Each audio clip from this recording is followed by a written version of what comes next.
Buenas noches.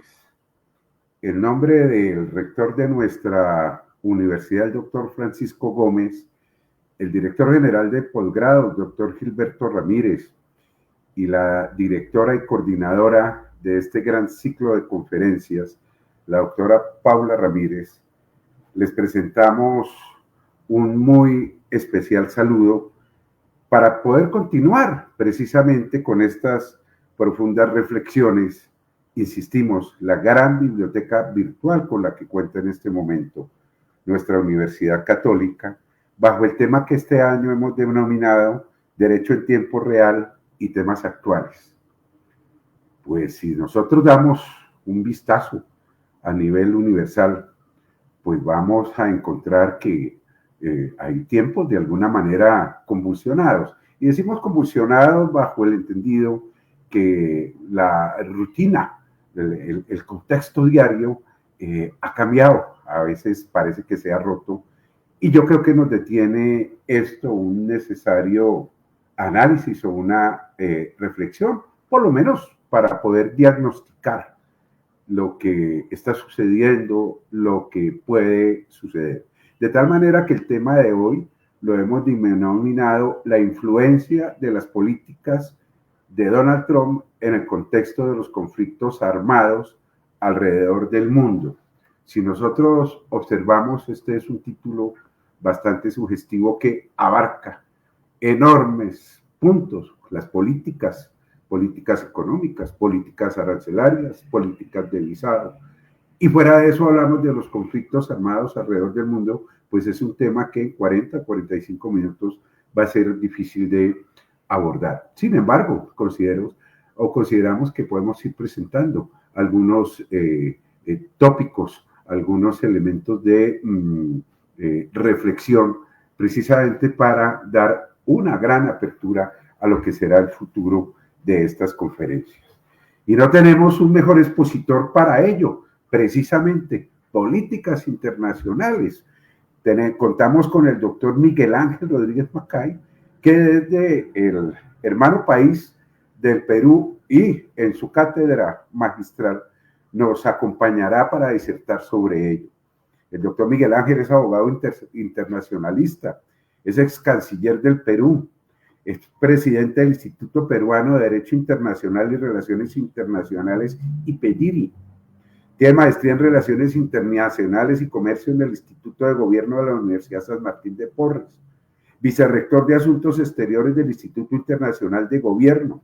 Exdecano de la Facultad de Derecho, Ciencia Política y Relaciones Internacionales de la Universidad Tecnológica del Perú, UTP. Profesor de Derecho Internacional en el Comité Jurídico Interamericano de la OEA en el año 2014, miembro titular de la Sociedad Peruana de Derecho Internacional, miembro de número de la Academia Interamericana de Derecho Internacional y Comparado, doctor honoris causa por la Universidad Silvana de Panamá. Más lujo, mayor lujo para esta disertación en un tema, como les digo, tan denso, no podríamos encontrar, doctor Miguel Ángel. Desde este momento, profundo agradecimiento a usted por acompañarnos en esta conferencia. Muy buenas noches, amigos de la hermana República de Colombia, amigos de la prestigiosa Universidad Católica de Colombia, y con Colombia a todas las comunidades académicas de Sudamérica, del continente y de otras partes del mundo que se están colgando en estos momentos para acompañarme en la disertación que voy a ofrecer por los próximos 30 minutos. Mi saludo, mi gratitud, doctor Eduardo Rojas López. Y por favor, mi saludo especial a través suyo a la doctora Paula Ramírez, académica prestigiosa de Colombia, rigurosa científica del derecho, que me honro en tener su amistad y por cuya gestión he sido invitado en esta ocasión. Gracias, gracias Paula, gracias Universidad Católica de Colombia. Mis saludos a toda la comunidad académica. Yo quisiera desde aquí, desde Lima, Perú, me encuentro también en otro claustro con mis alumnos de la asignatura de Política Internacional, precisamente, que están de manera simultánea acompañándome aquí en la prestigiosa Universidad Ricardo Palma, aquí en Lima, acompañándonos en esta jornada académica. Muchas gracias por la presentación. Yo voy a tener que hacer un ejercicio dual, doctor Eduardo, porque mi conferencia, el tema que se me ha pedido tiene dos variables.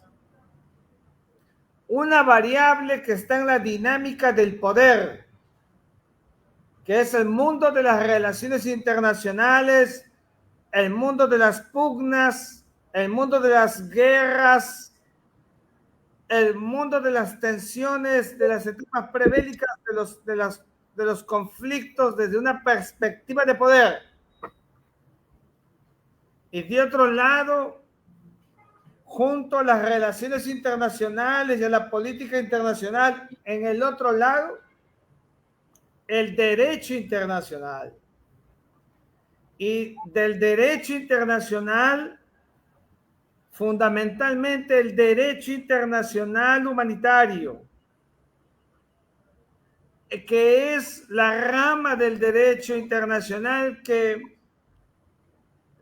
regula las circunstancias de factum y de jure que acontecen en medio de la guerra para crear las condiciones de seguridad para quienes estando en medio de la guerra no son parte de ella y hay que protegerlos.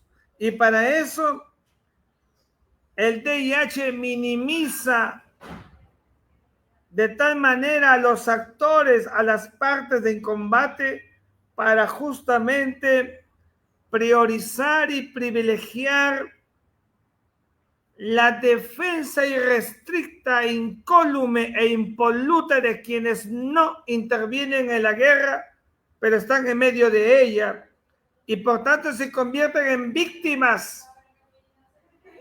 La condición de víctima, que es la condición que coloca al ser humano en un estado de vulnerabilidad en medio del conflicto armado, porque justamente conflicto armado existe en la medida en que existen víctimas. Y estos dos presupuestos, a partir de otro mayor, que es el presidente de los Estados Unidos de América, Donald Trump, que ha asumido la presidencia de su país y que hay que decirlo, nos guste o no nos guste, hay que decirlo, viene alterando la dinámica del sistema internacional para bien, seguramente para él y su gobierno, y para mal, seguramente para aquellos que están en contra. Pero eso está pasando en el sistema internacional.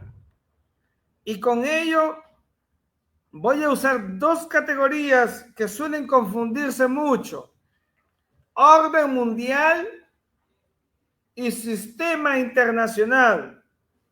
El orden mundial está asociado al poder político mundial, a las interacciones por las pugnas que trastocan, violentan la dinámica de la convivencia planetaria, ¿cómo no?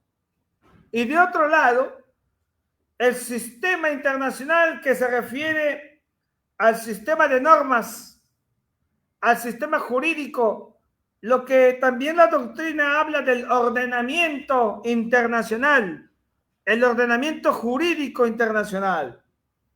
En estas dos categorías, con la quiesencia de ustedes, honorables académicos de Colombia, de América Latina, de España, Francia y otras partes del mundo, que sé que están conectados una vez que hemos dado a conocer esta honrosa conferencia.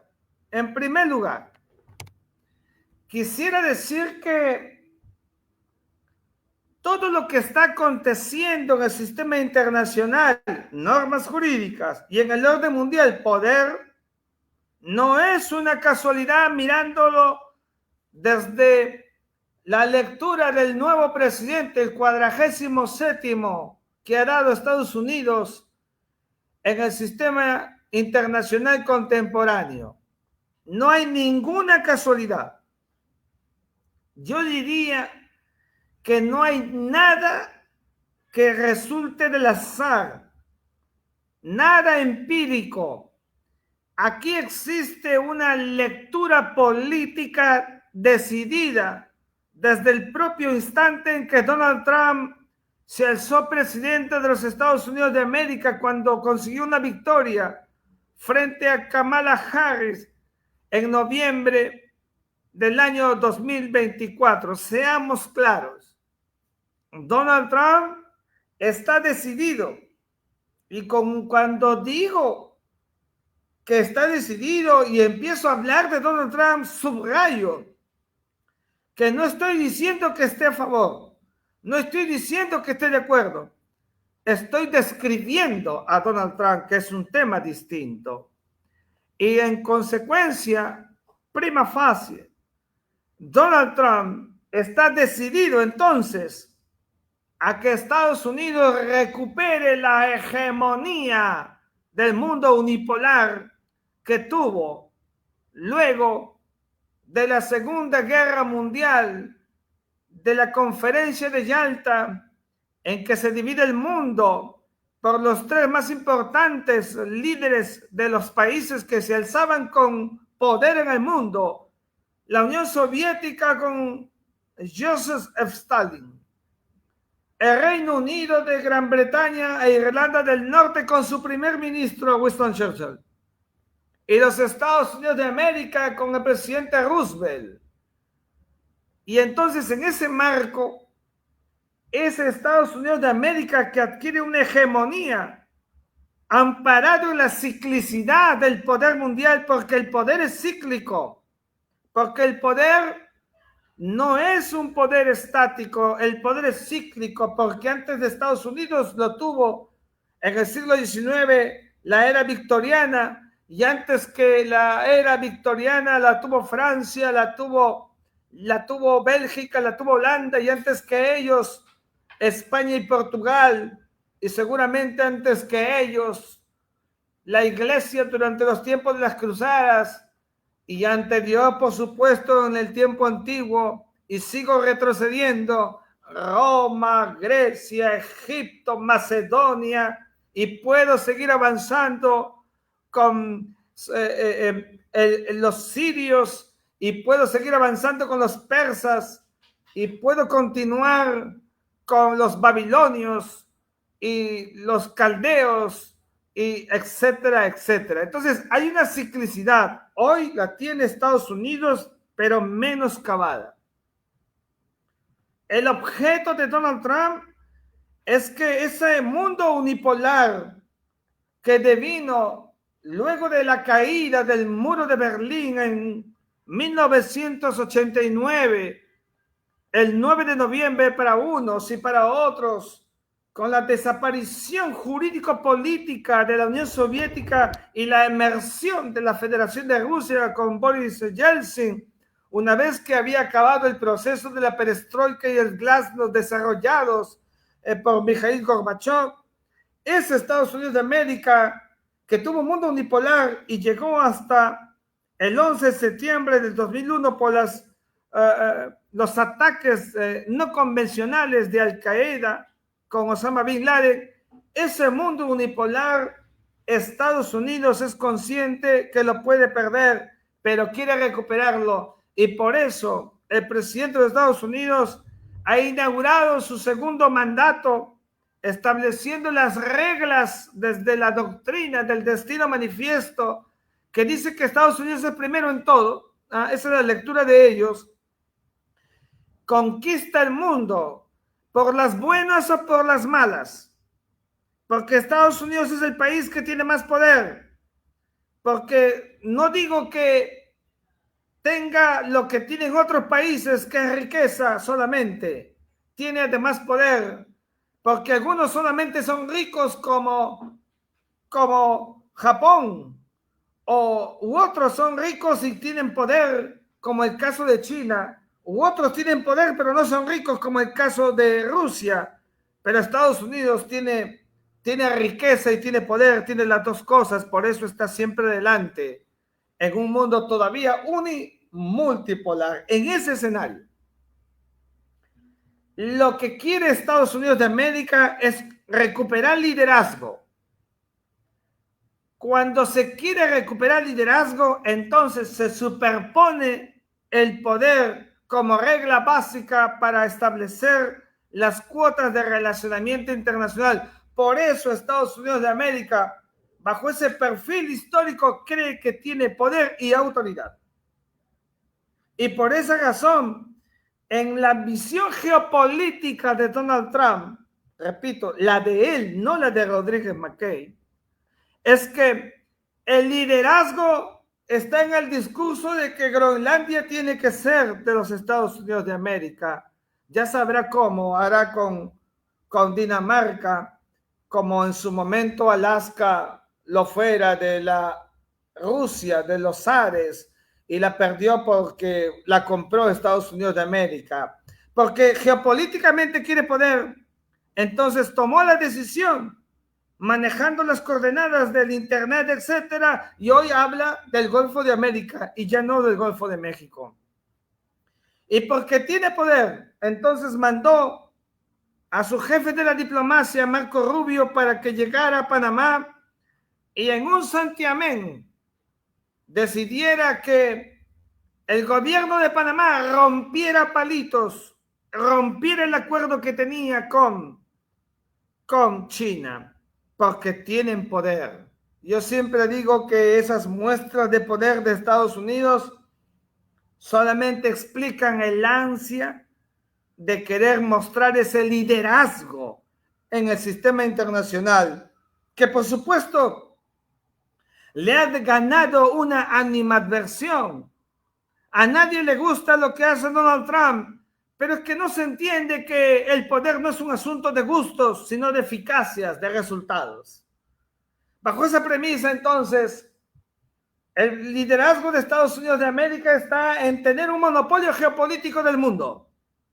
Y ese monopolio geopolítico del mundo está determinado por las miradas que hace de carácter adjetivo sobre diversos espectros del sistema internacional que Estados Unidos sabe que puede controlar por su enorme poder y su influencia, sin lugar a dudas, efectiva y eficaz, porque tiene lo que los demás no tienen, que es la persuasión, y si quieren ustedes, la disuasión política, jurídica y militar y económica, que son reglas fundamentales de un hegemón en el sistema contemporáneo. Pero resulta que Donald Trump es consciente que antes que llegara al poder en el mundo había conflictos, porque los conflictos han habido siempre, porque los conflictos son parte de la existencia humana, porque los conflictos son las interacciones dialécticas que se producen entre diversos actores para ver quién tiene más poder, porque los conflictos suceden por recursos, porque los conflictos suceden por pretextos, hasta por caprichos. Eso es absolutamente cierto.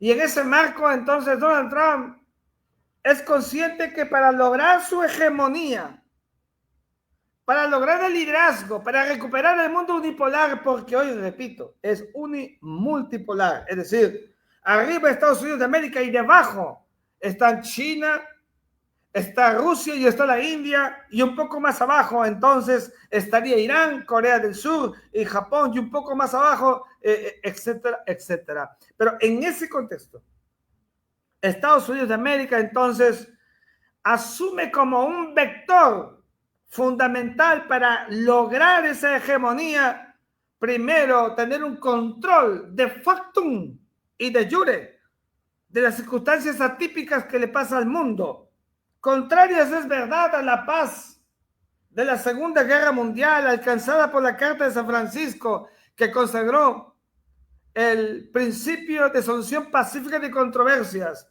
porque habiendo sido consagrado y estando el mantenimiento de la paz garantizado en la Carta de San Francisco, que es la Carta de la ONU, o sea, el Tratado Constitutivo de las Naciones Unidas, sigue habiendo guerras. Es decir, desde 1945 ahí están la guerra de Corea, la guerra de Vietnam, la guerra del Golfo Pérsico, la guerra de Irak, la guerra de Siria, la guerra de Afganistán, la guerra entre Rusia y Ucrania, la guerra entre Israel y el Hamas, de la que luego hablaré. Entonces, hay guerras como también hay sucesos dentro de los estados. La situación en Yemen, lo que está pasando en Etiopía, lo que sucede en Myanmar, más allá del terremoto, lo que sucede en lo que era Birmania. Entonces, estas situaciones para Estados Unidos tienen solamente un resultado.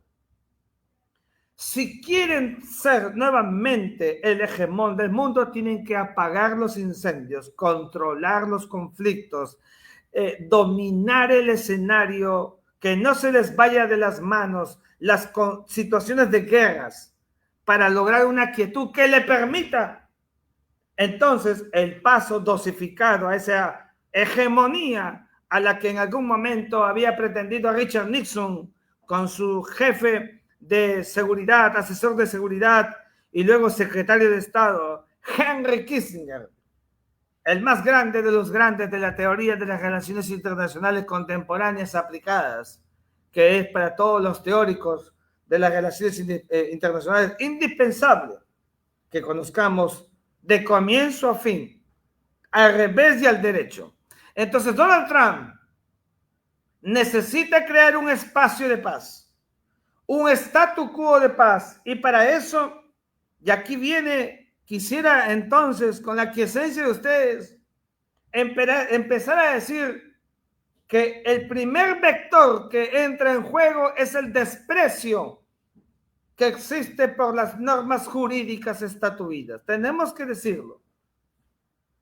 El desprecio, si quieren ustedes el ninguneo, si quieren ustedes la no consideración de las normas jurídicas del sistema internacional que hoy determinan las reglas de la convivencia internacional, que en el marco del conflicto armado, internacional o no internacional, son los convenios de Ginebra de 1949 y sus protocolos complementarios, que son los convenios que no buscan detener la guerra. Tampoco se preocupan por acabarla, ni impedirla, sino minimizar los actos de guerra, repito, como dije al comienzo, evitando que aquellos que están en medio de ella no sufran nada o sufran lo menos posible el embate de dos actores visibles que están en conflicto en el marco de la guerra. Entonces, Donald Trump es consciente de ello. Y bajo esta premisa, entonces se vuelve un presidente que superpone el pragmatismo, no digo el empirismo, porque acabo de decir que si algo tienen los republicanos es que todos lo han ideado, todos lo han planeado, tienen una perspectiva de poder. Entonces, el pragmatismo significa que las reglas van quedando de lado.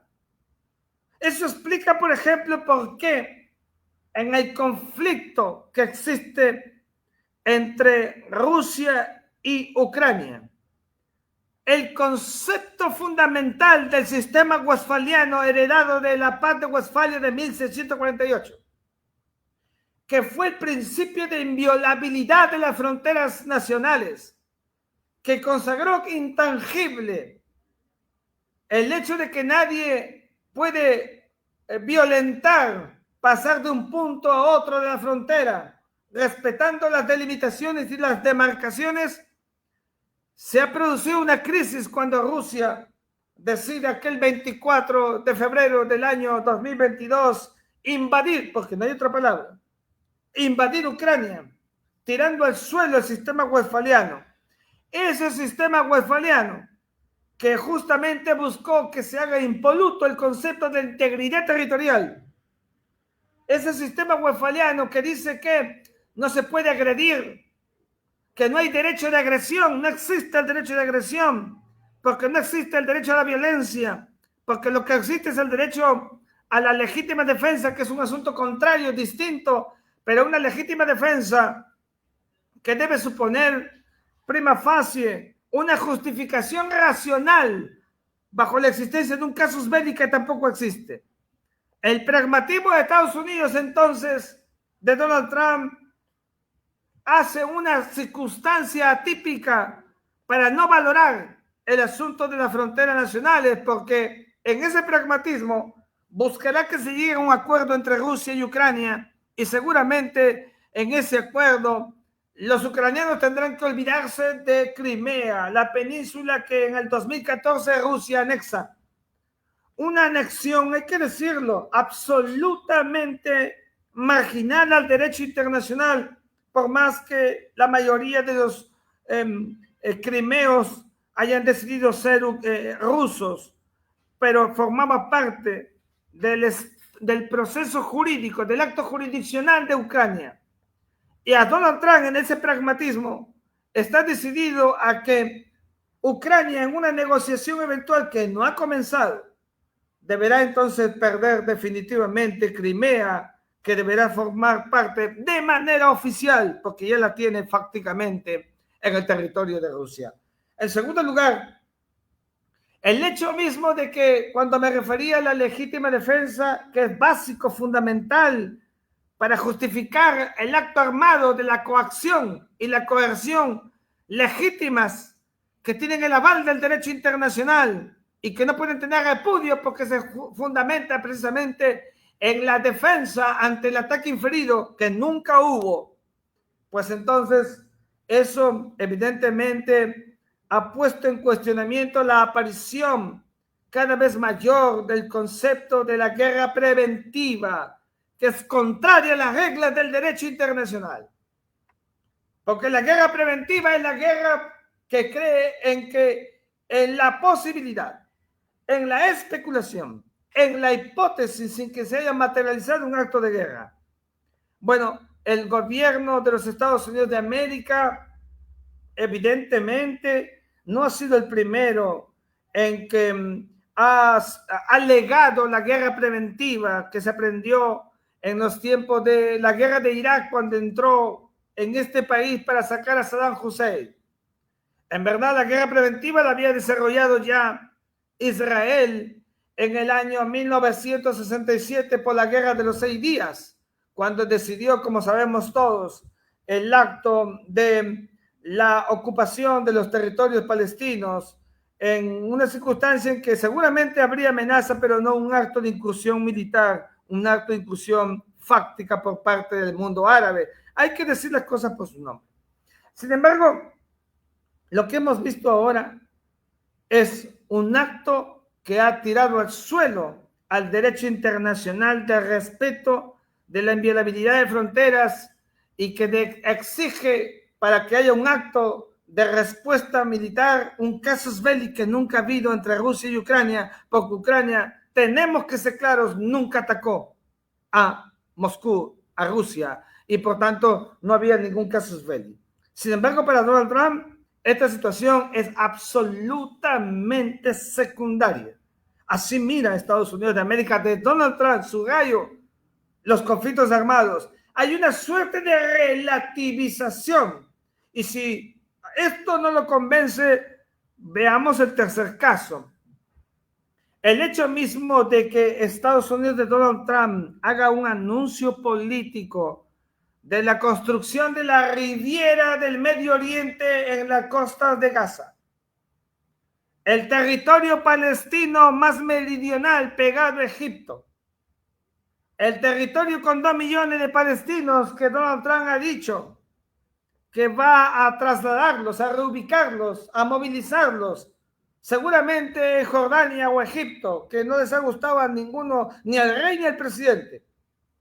La decisión, por lo menos política, porque no hay ninguna decisión de nada, porque no puede haberlo tampoco, porque ha merecido el rechazo de los países de la Liga Árabe y de la comunidad internacional, tenemos que ser claros. Y yo siempre he dicho y seguiré diciendo que más bien eso es parte del discurso de esta ambición omnicomprensiva que tiene Donald Trump de querer mostrar eso que ellos llaman la grandeza americana, el país poderoso, el país que se respeta por su enorme poder y al cual hay que temerle.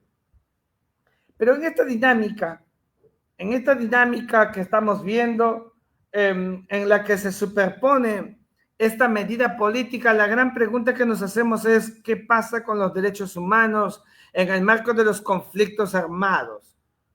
¿Qué está sucediendo con las imputaciones que se vienen verificando?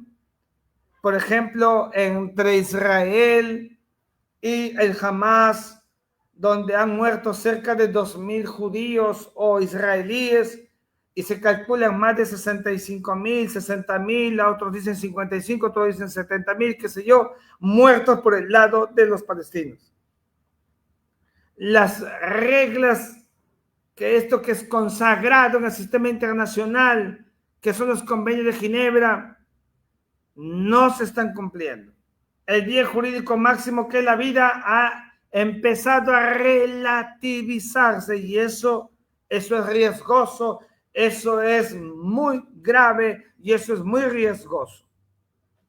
Diría mejor peligroso, porque junto a ello existe un derecho internacional de normas a partir del Estatuto de Roma que de manera clara establece las imputaciones por los 4 delitos que juzga la Corte Penal Internacional, que son el delito de genocidio, el delito de lesa humanidad, el delito de crimen de guerra y el delito de crimen de agresión o agresión.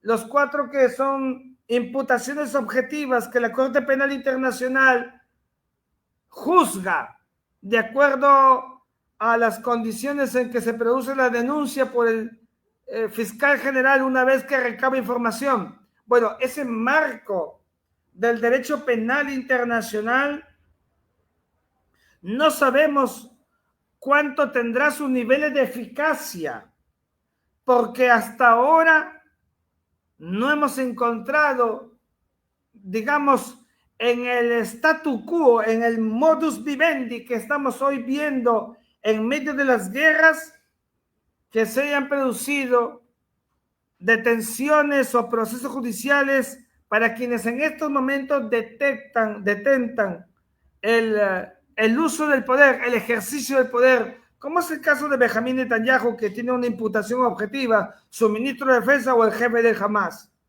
No es el caso del expresidente de Filipinas, Rodrigo Duterte, porque ya dejó de ser presidente. Claro, está siendo imputado, juzgado en la Corte Penal Internacional también por procesos, por crímenes que se hayan producido durante su mandato o asuntos asociados al combate al narcotráfico, pero digámoslo, en el ejercicio del poder, esta relativización para estos niveles de imputaciones que se tiene que hacer para quienes tienen autoridad, ejercicio presente, no sabemos su nivel de eficacia. Y mientras las categorías políticas siguen superponiéndose, no sabemos cuán eficaz puede ser para lograr el cometido jurídico. Lo voy a decir de otra manera. El primer ministro de Israel, Benjamín Netanyahu, tiene imputación objetiva para arresto. Hay orden de arresto, orden de detención contra él. Y sigue al frente del país. No es posible detenerlo materialmente, ¿acaso? ¿Cómo no? Porque tiene el poder que nadie tiene. Pero entonces, Estados Unidos de América mira ese episodio. Yo no sé si lo pasa por alto, se es indiferente, pero lo cierto es que en una regla objetiva, material y justiciera, no debería pasar eso. Pero lo estamos viendo y son procesos que nos están mostrando esta suerte de normalización de la ausencia de imputación, o si quieren ustedes, la normalización de la inimputabilidad o de la normalización de la impunidad, para ser más exacto, que se está viendo en el sistema internacional. Con esto, evidentemente, los conflictos armados que tienen una construcción dura, muy fuerte en el derecho internacional humanitario, porque cualquier hecho, cualquier acontecimiento no es un conflicto armado. De hecho, lo que está pasando en Yemen, donde los rebeldes, los hutíes, están ellos buscando doblegar a un gobierno que ha tenido el apoyo de Arabia Saudita, mientras los hutíes el apoyo de Irán, y se produce una colisión entre actores en combate. Las reglas más o menos deben quedar claras y no se ven claras, porque hay ciertos niveles de confusión, y esas confusiones pueden incluso llevar a que se crea que quien tiene una circunstancia de un actor convencional en verdad no lo sea, y eso provoque lecturas distintas del derecho internacional humanitario. El conflicto armado es una definición, es una situación de factum y de jure, donde hay dos partes en combate, donde una de ellas por lo menos tiene que ser una fuerza regular estatal y la otra una fuerza que no lo es, pero que tiene ciertos niveles de convencionalismo, porque se supone que si es una parte en combate acepta reglas. La gran pregunta es saber si el Hamas y los hutíes están aceptando las reglas del derecho internacional humanitario.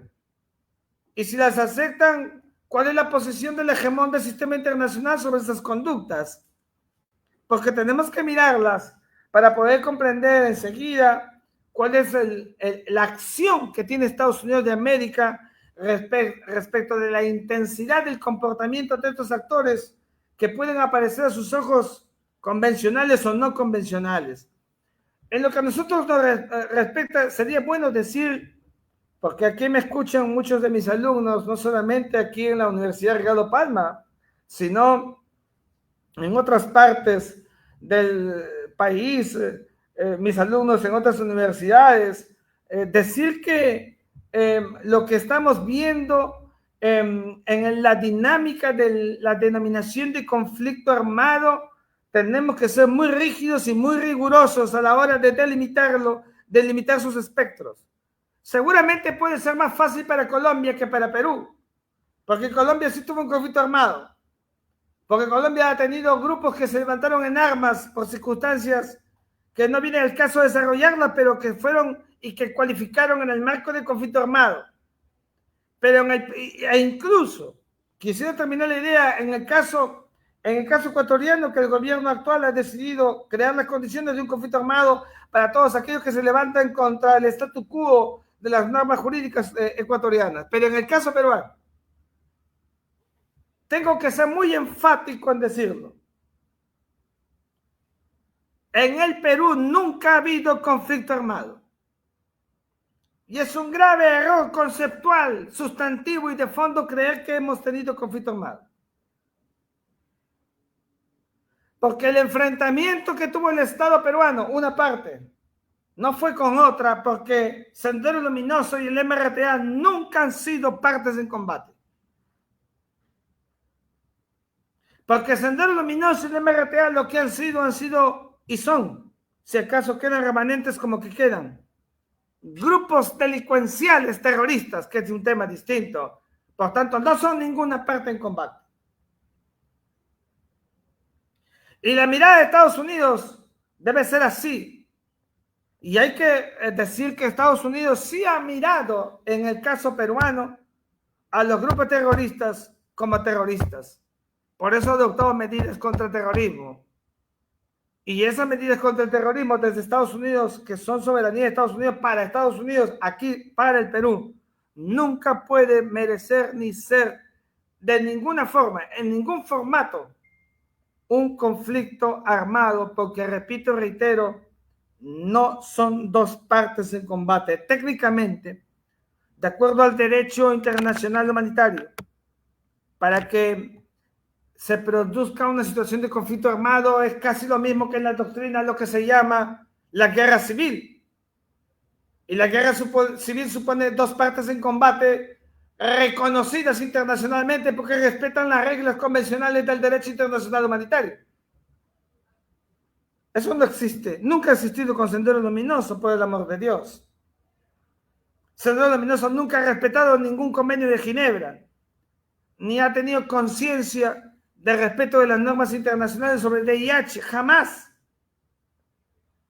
Por tanto, será bueno decir al gobierno de los Estados Unidos de América que todavía tiene una sección progresista que no es el del gobierno de Donald Trump, que seguramente no era del gobierno de Joe Biden o otros gobiernos pasados, sobre todo demócratas, que han mirado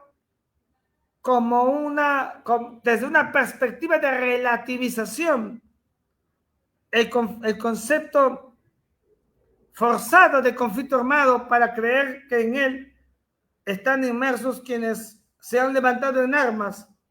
Y levantarse en armas no es sinónimo de conflicto armado, porque los delincuentes se levantan en armas. Y eso no significa que sea una circunstancia de un conflicto armado.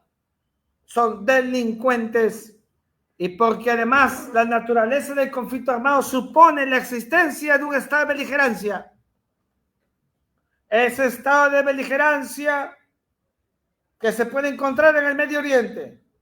El estado de beligerancia que se encuentra, por supuesto, en Etiopía, que se encuentra en Myanmar, que se encuentra incluso en propio Yemen, pero que no se encuentra en el caso peruano, porque la beligerancia supone el reconocimiento del statu quo de aceptación de la calidad de combatiente que no existe, que nunca hubo.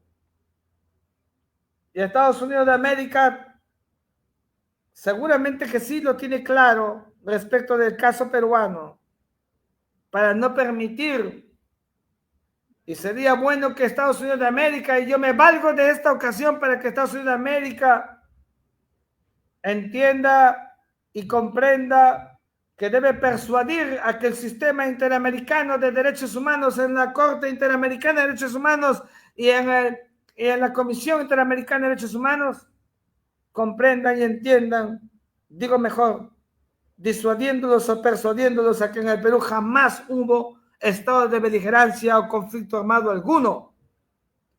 Y a nuestras autoridades hay que votar y hay que quemar todos esos libros que hablaban de conflicto armado que nunca hemos tenido, y que los jóvenes hoy día que me escuchan en el Perú sepan que el Sendero Luminoso nunca fue combatiente, nunca controló una porción del territorio, nunca tuvo un jefe conocido, que solamente lo fue a poco de haber sido detenido en septiembre del año 1992. Nunca tuvieron acciones orgánicas, estructurales, eran amorfos en sus ataques. Nunca controlaron una porción del territorio nacional. Jamás controlaron nada.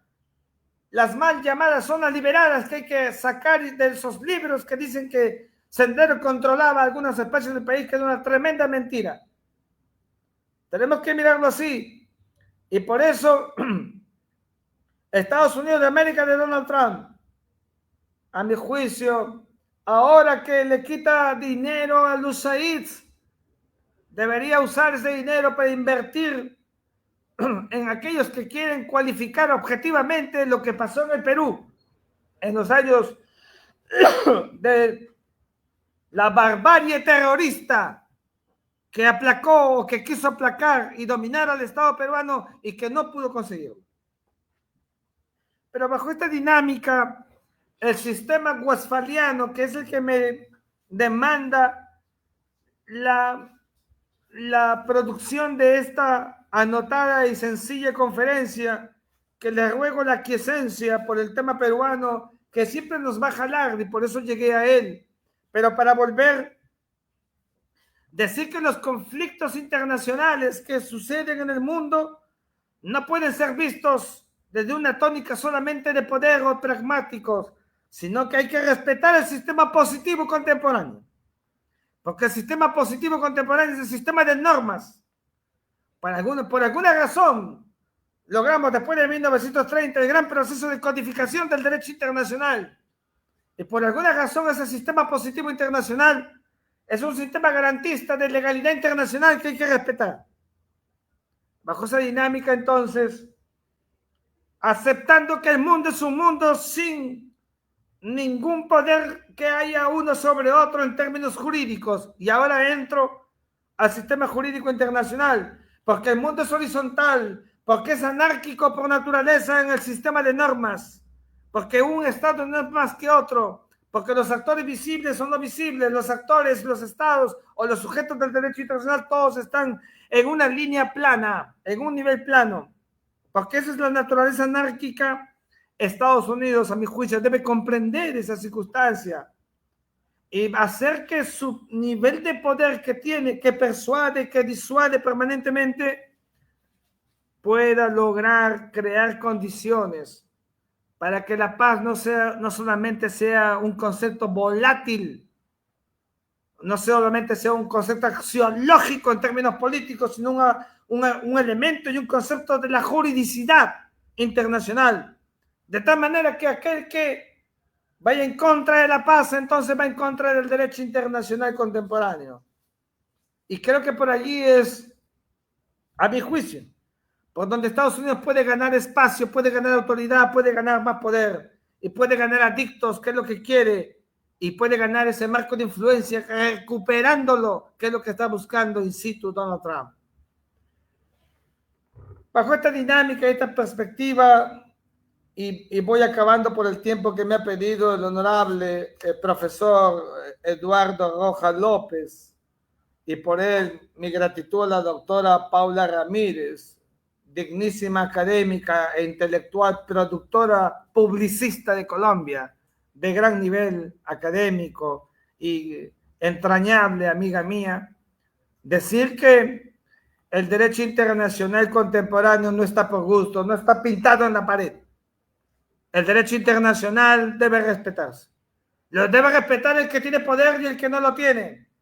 Lo tienen que respetar todos, porque hasta eso que llamamos justnaturalismo, que dijo que todos los hombres somos iguales, también hay que crear una suerte, hay que entender que los estados son iguales jurídicamente unos a otros. Y Donald Trump tiene que entenderlo. Porque cuando se tiene poder hay que dar el ejemplo. Porque cuando se tiene poder hay que crear el statu quo de la estabilidad.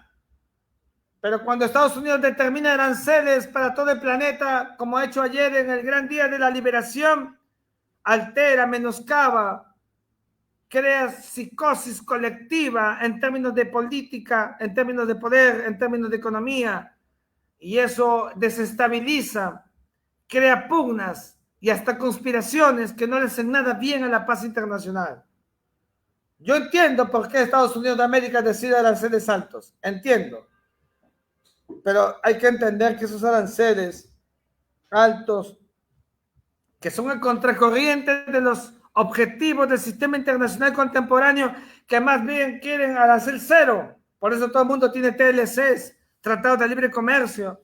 Por eso se esforzó mucho la comunidad internacional de tener una zona económica, de tener un espacio para que luego produzca una integración en otro nivel más ensanchado, o para que haya una unidad aduanera, o para que haya una integración monetaria, o para que haya finalmente una integración total.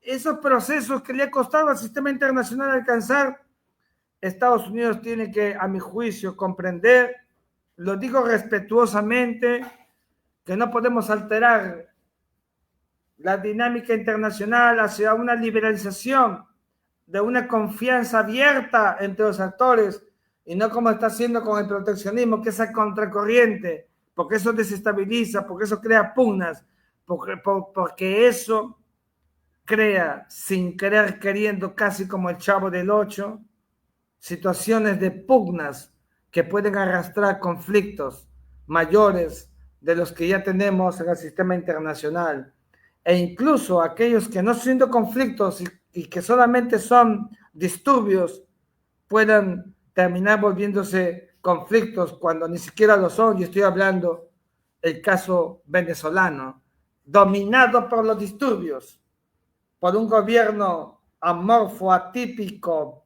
dictatorial como el de Nicolás Maduro, y que por el número de muertes incluso puede dar pie a crear las condiciones en su momento, no ahora, para un conflicto armado, que no hay, pero que puede haber. Bajo esta dinámica, entonces, mi gratitud y mi saludo a todo Colombia, a la Universidad Católica de Colombia, por haberme permitido decir en breves minutos, que los vi pasar tan rápido y ya fueron más de 50 y me he pasado el tiempo que me habían permitido con el ruego de las excusas que aquí en esta otra aula de clase le pido a mis alumnos. A todos ustedes, amigos de Colombia, muchísimas gracias por la invitación. A usted, doctor Miguel Ángel, por favor, siempre es absolutamente riguroso en el horario y hoy no lo ha sido menos, más con lo interesante de sus reflexiones que han despertado grandes inquietudes, enormes inquietudes. Nos están escuchando de diversos países del mundo, naturalmente de nuestro país, por las diversas plataformas, precisamente por el interés que demuestra estos temas tan especiales. Muchísimas preguntas, doctor Miguel Ángel. Vamos a tratar, considerando un poco el tiempo, de evacuarla lo más que podamos, máxime oyendo a alguien de las calidades académicas suyas. Una pregunta inicial que nos envían es la siguiente, doctor Miguel Ángel. ¿Cómo han impactado las decisiones de Trump en la política exterior de Estados Unidos en conflictos armados activos como Siria y Yemen? Voy a tratar de responder rápido para que haya la mayor contestación a las preguntas que me han sido formuladas. Yo creo que el gobierno de Donald Trump en verdad es un gobierno que está tomando decisiones extraordinariamente pragmáticas. O sea, hay que entender que hay un derecho migratorio. Hay que entender que hay un alto comisionado de las Naciones Unidas para los refugiados. Hay que entender que la movilización se sigue produciendo. En medio de ello, Estados Unidos, en esta visión del imperio, del concepto de la soberanía y la superposición del sistema westfaliano, que yo en eso sí estoy absolutamente de acuerdo bajo el concepto y la premisa del concepto de la soberanía del Estado, pero digámoslo, se ha vuelto más pétreo. Toma decisiones que pueden incluso alterar reglas básicas como colocación de muros que pueden ser en el siglo XXI contraproducentes con los fenómenos de integración, o reglas básicas como está pasando para impedir que ingresen a los Estados Unidos de América quienes tienen antecedentes punitivos, penales, qué sé yo, de diversa índole. y sobre todo los que tienen antecedentes asociados a grupos extremistas, como ha habido los que se movilizaban desde Siria hacia Europa y de allí hacia Estados Unidos de América. Y seguramente me van a preguntar luego por América Latina, para lo cual tendría ya una respuesta in situ, pero decir que el concepto de la expulsión y el concepto de la deportación, Estados Unidos la está aplicando de manera pragmática, confundiéndolas, pero tomando decisiones prácticas, porque lo que quiere Estados Unidos es deshacerse de aquellos que puedan con sus conductas ser una amenaza para los Estados Unidos de América.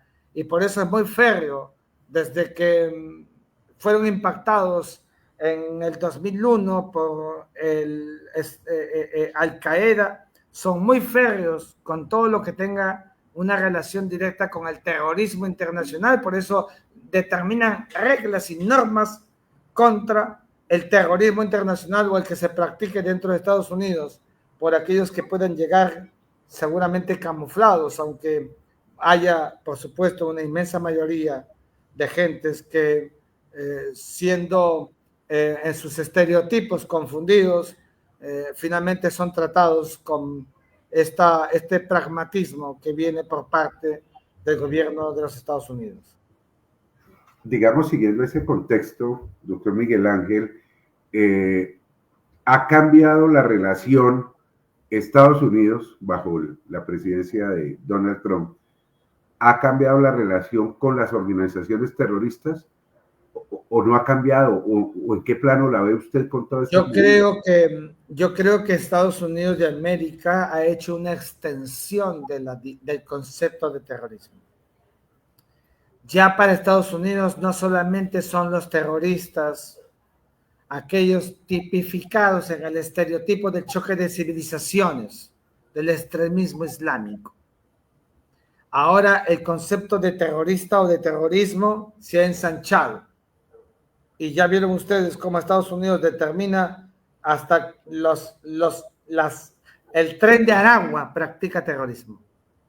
Entonces hay un ensanchamiento porque Estados Unidos de Donald Trump asume que hay un nivel de alta vulnerabilidad en Estados Unidos de América para un país cada vez más dominado por la migración por todos lados, y entonces quiere ponerle coto y quiere una sensación social nacional de paz, y para eso tiene que tomar medidas como las que estoy diciendo. Son medidas ejecutivas que va adoptando contra el terrorismo, y cuando lo hace no discrimina.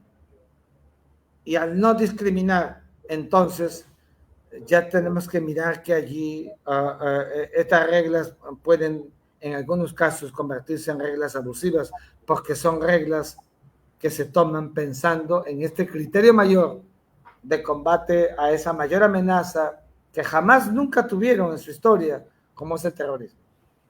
Que digamos entonces se ha ampliado un poquito el concepto, ¿cierto? O sí, claro. Mejor.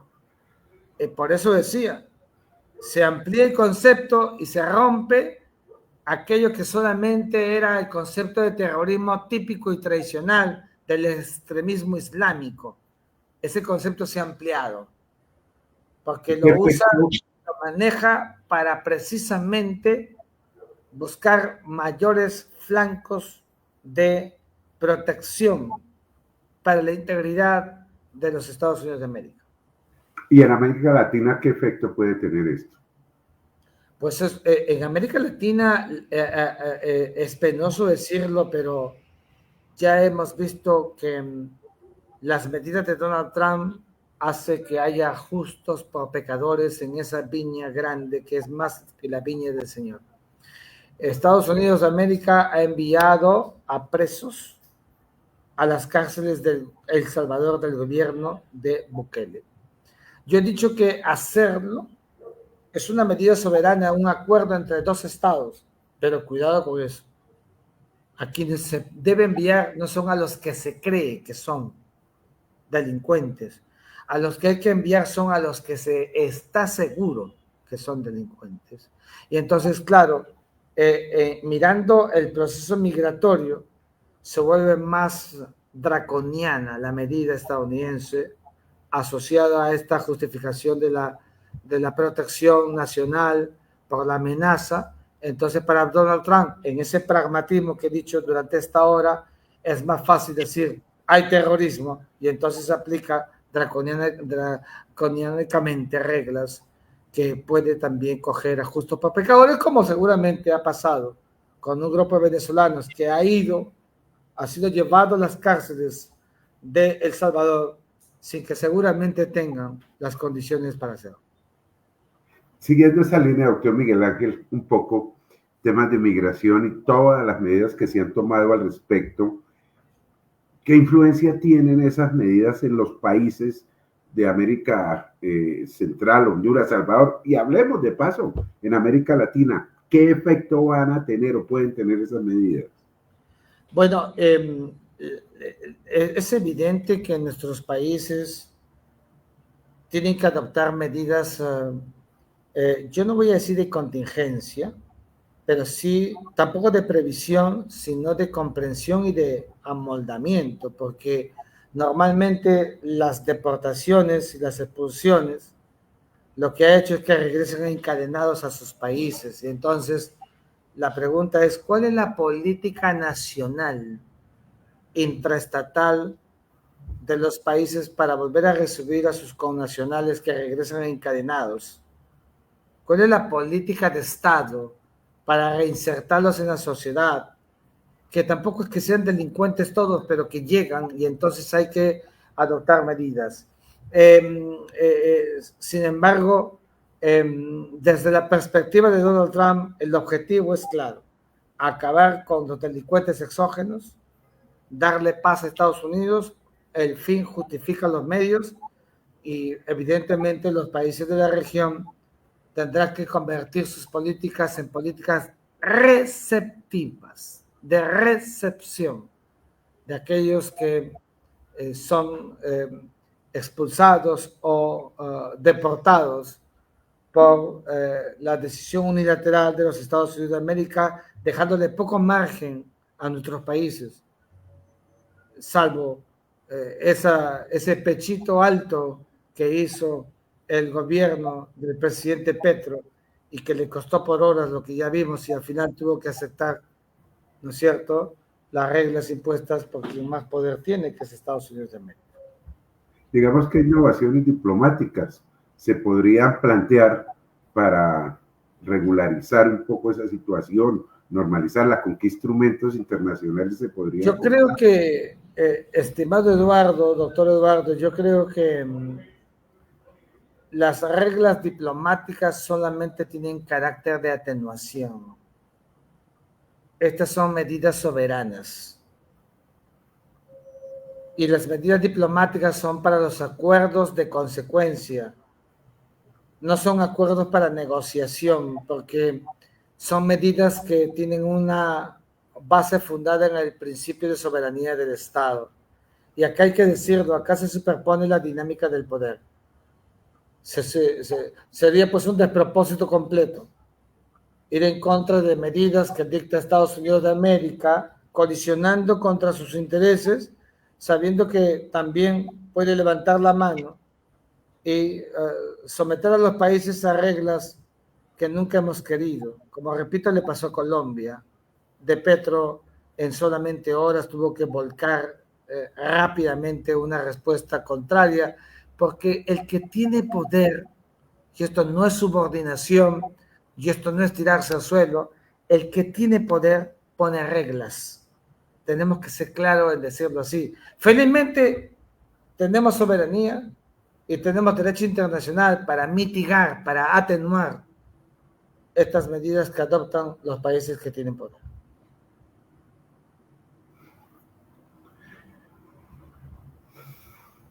Muy bien, doctor Miguel Ángel. Doctor Miguel Ángel, volvamos un poco al conflicto, a los países que están en conflictos. ¿De qué manera o cuál es la consecuencia de poner sanciones económicas a naciones en conflicto? Por citar un ejemplo, Irán o Venezuela, ya con todas las aclaraciones los cuales comparto que usted hizo en el desarrollo de su conversación. Pero digamos que hay algunos conflictos, llaman interno, guerra, como lo queramos llamar, pero hay conflictos. Sanciones económicas impuestas por Estados Unidos, ¿en qué puede influir? ¿Favorece? ¿Qué efectos espera? ¿Qué consideraciones puede haber? Mire, si hay algo que funciona en el sistema internacional contemporáneo es precisamente la sanción económica. Mire, los países saben muy bien que el único que tiene monopolio de una sanción jurídica o una sanción coactiva es el Consejo de Seguridad de las Naciones Unidas. Por eso es que los países como Estados Unidos recurren a las sanciones económicas porque no tienen más que eso. Y las sanciones económicas son las más letales que existen en el mundo. Las sanciones económicas son las sanciones profundas, las que lapidan a los estados, las que hacen que los estados dobleguen. Las sanciones económicas en verdad pueden cambiar drásticamente la vida intraestatal de los estados, la vida política de los estados. Tenemos que decirlo así. Y la práctica del hegemón ha sido siempre sancionar económicamente.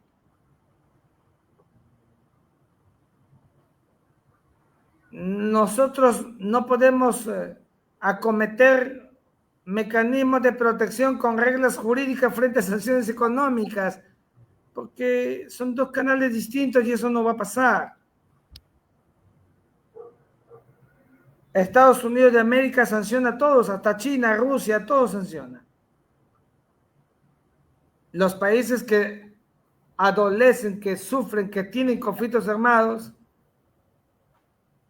son los países en los que Estados Unidos ha tenido mayor incidencia. Y por eso es que hemos visto todas estas adjetivaciones contra la indiferencia de quien más poder tiene. Imagínense usted el caso palestino, una situación de uno de los pueblos más golpeados del planeta, más vulnerables del sistema planetario, y ya para ellos se está pidiendo una movilización gigante, que son como 2 millones los gazatíes, sin importar en verdad esto que es intrínseco, que se llama derechos humanos. Y entonces los golpea, y seguramente si no hacen o no cumplen esas reglas, entonces seguramente pueden hasta haber sanciones.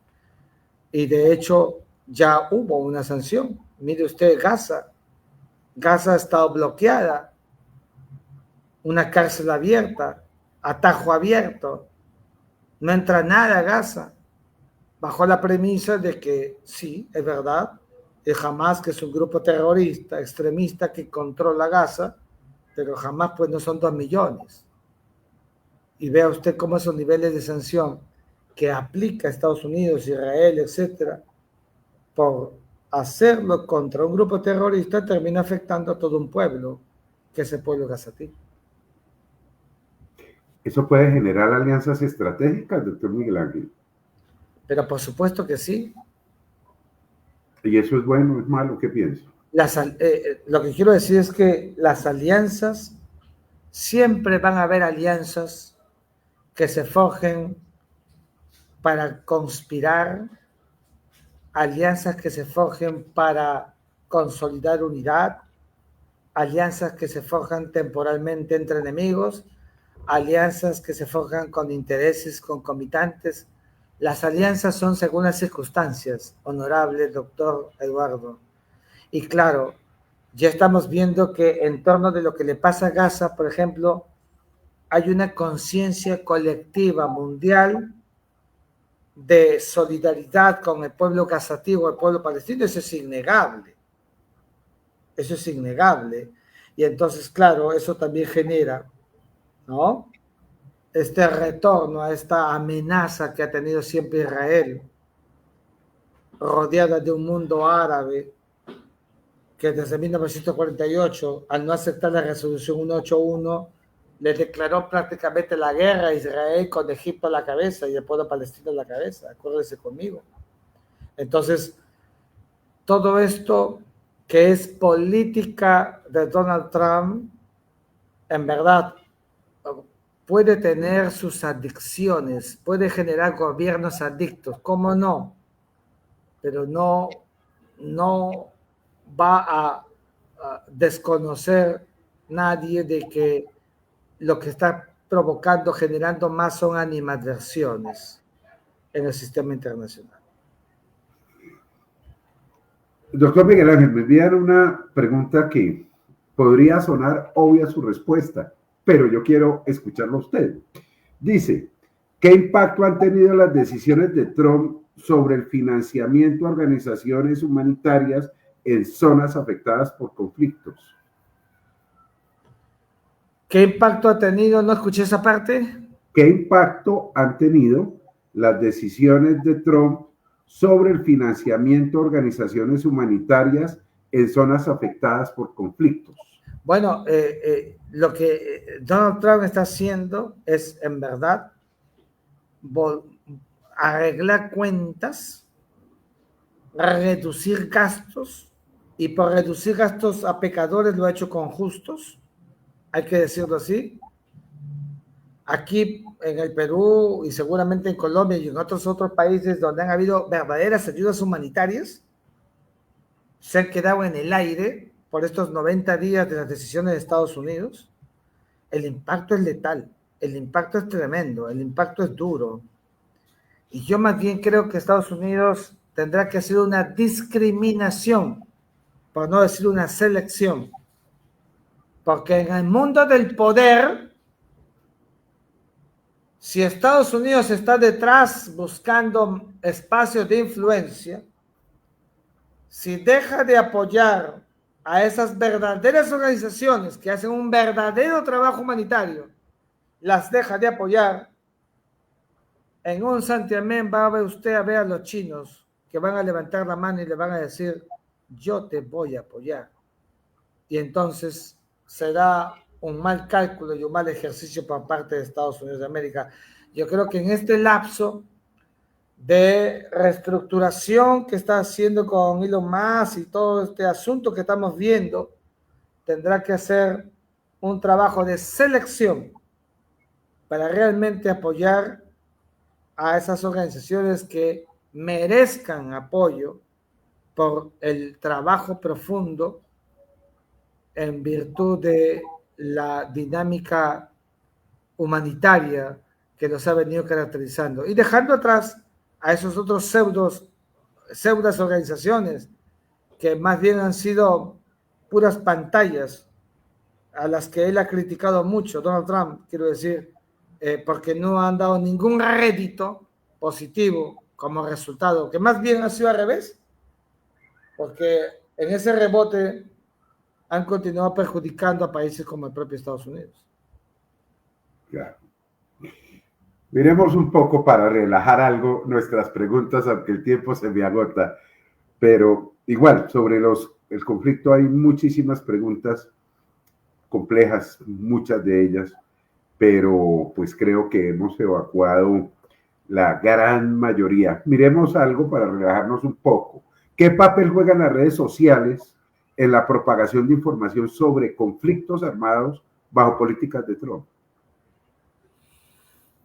Yo creo que las redes son fundamentales acá. Las redes que normalmente no son objetivas, agrandan o empequeñecen, desnaturalizan, no están siendo objetivas. Algunas con este alineamiento, con mucha subjetividad, incluso van presentando procesos que no corresponden, pero también hay que decirlo, que gracias a las redes estamos conociendo de los abusos que se están cometiendo en lugares específicos. O sea, si uno mira a una niña sin brazos, sin manos, pero que todavía tiene vida en Gaza, nadie puede decir que no hay un crimen de guerra allí, y eso es gracias a las redes. O sea, las redes aquí están cumpliendo una labor de actuación objetiva en su inmensa mayoría, y no hablo de las primeras, que buscan desnaturalizar, pero la inmensa mayoría están haciendo que la certeza llegue a la conciencia de la comunidad internacional para que se mire, para que se vea, para que se ausculte y para que se critique, para que se dé una opinión sobre cómo está aconteciendo los derechos humanos en diversas partes del mundo, como lo que le pasa a los rohingyas en Myanmar, por ejemplo. ¿Quién puede discutir, si uno mira por las redes sociales, cómo vive esa gente? Que cualquier video nos puede liberar de cualquier comentario, que gracias a esas redes la conciencia colectiva puede expresarse en el mundo. Doctor Miguel Ángel, frente a las políticas de Trump en los conflictos, concretamente conflictos internacionales, la diplomacia ha jugado, está jugando o va a jugar algún papel. ¿Cuál podría ser? Yo creo que la diplomacia estadounidense recién comienza. La diplomacia estadounidense tiene un objetivo claro, que es la paz. Y cuando digo que es la paz, no estoy diciendo que sea una paz que tenga casi las mismas luces del Evangelio. Aquí la paz puede ser una paz convenida, una paz como objetivo a cualquier precio. Y por eso digo que está comenzando, porque su secretario de Estado, que es Marco Rubio, uno de los mayores halcones que ha tenido Estados Unidos, tenemos que decirlo. ¿Ah? Todos, por si acaso, aquí en América Latina dijimos qué bueno que llegó Marco Rubio, qué bueno, porque ahora sí tenemos a un secretario de Estado que va a mirar, se va a poner del lado de América Latina, y hemos visto que eso no ha pasado absolutamente nada. Entonces, yo creo que Estados Unidos utilizará su diplomacia para el objetivo de esa paz, que no es la finalidad. La paz de Donald Trump no es la finalidad, es el medio, el instrumento. Y cuando digo medio instrumento, no estoy diciendo que sea malo, estoy diciendo que Estados Unidos quiere la paz para crear el clímax, el statu quo para algo mayor, que es lo que dije al comienzo de mi conferencia: recuperar la hegemonía planetaria, liderazgo. Por eso a todo el mundo le manda aranceles altos, porque le dice a todos: yo tengo poder, y como tengo poder, yo pongo las reglas. Y la diplomacia estadounidense sabe que no solamente persuade, sino también disuade, que son las dos expresiones del poder en diplomacia. ¿Qué papel cree usted, doctor Miguel Ángel, que va a jugar Europa? Yo creo que Europa, con el mayor respeto por mis amigos europeos que nos están escuchando, nos están viendo, está de capa caída. La Europa del mundo antiguo, la Roma poderosa, o la Francia del siglo XVIII, o la Alemania reunificada, o la Italia reunificada, bajo el manto protector de la era victoriana, ha pasado. Después de las dos guerras mundiales, pero sobre todo de la segunda, Europa se dio cuenta que si no estaban juntos, ya no iban a poder soportar ser un bloque enfrentando el sistema internacional. Hoy día sienten el temor de Rusia, por eso hay este pánico de una posible guerra. Todo el mundo tiene su kit de guerra en la casa. ¿Ah?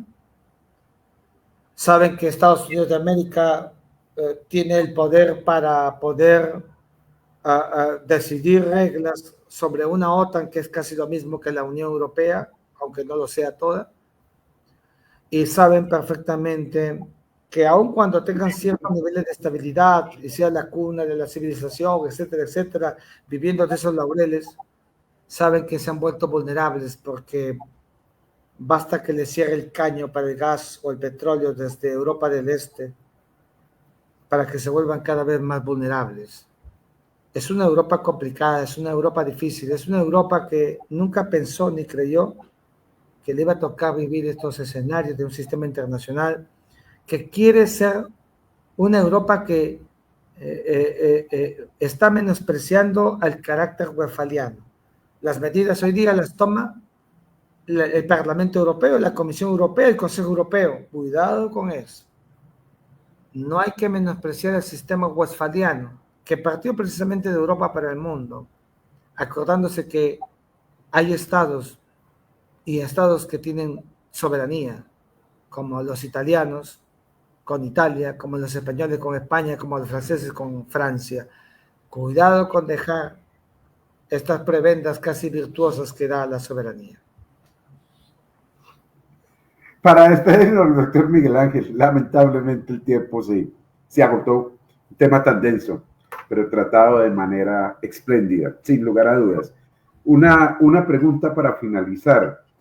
¿Qué papel puede jugar considerando división de poderes, políticas del presidente, el Estado, etcétera, pero qué papel puede jugar la opinión pública y la organización judicial norteamericana en las políticas que establezca el presidente? Voy a tratar de resumir la pregunta lo más posible, porque nos quedan a los dos muy poquitos minutos, casi nada. Es decir que la opinión pública de Estados Unidos es cada vez es un factor muy importante. Ya estamos en un siglo donde la opinión pública sopesa, encuestas sopesan, las políticas públicas a veces están mirando las encuestas. Seguramente este presidente es de las que menos va a mirarlas, pero no puede desoír lo que está pasando. Y un sistema supranacional judicial, un sistema judicial estadounidense, quiero decir, que por más que el presidente nombre a los jueces supremos, en Estados Unidos los jueces sí tienen autonomía, sí toman decisiones, porque en eso sí nos llevan años luz a nuestros países de América Latina, que hemos mezclado la política con la justicia, hemos judicializado la política y hemos politizado la justicia. Ese es el rol que cumplen la opinión pública en Estados Unidos, que es gravitante. Muchas gracias. Doctor Miguel Ángel, en nombre de las directivas de nuestra universidad, pero sobre todo de los asistentes, me están enviando vía Facebook, YouTube, los mejores comentarios. Gran felicitación, su objetividad, importante, su academia, porque estos temas hay que tratarlos bajo la óptica eminentemente académica, y usted lo ha hecho de manera espléndida. Un abrazo enorme, doctor Miguel Ángel, a sus alumnos, que tienen que venir también acá a Colombia, que Colombia es un país muy lindo, y un abrazo enorme, y espero poderlo tener muy pronto de nuevo por este escenario, o mejor, personalmente. Muchas gracias. Vamos a pensar seriamente en un intercambio o hacer una expedición científica a esa hermana república y querida de Colombia. Gracias a todos. Mis saludos a la profesora Paula y a toda la Universidad Católica. Chao, adiós. Feliz noche, doctor. Gracias. Feliz noche. Buenas noches.